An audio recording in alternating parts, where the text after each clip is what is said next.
ஐயோ மெதுவா தேங்க. புடிங்க.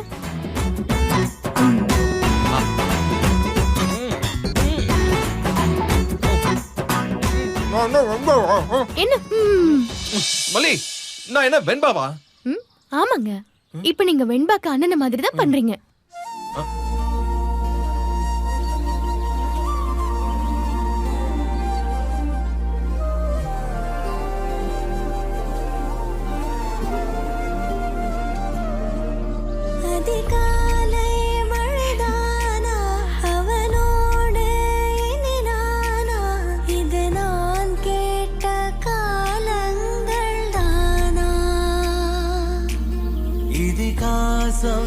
இதுதானா இவளோடு நடந்தேனா இந்த மாயத்தில் நான்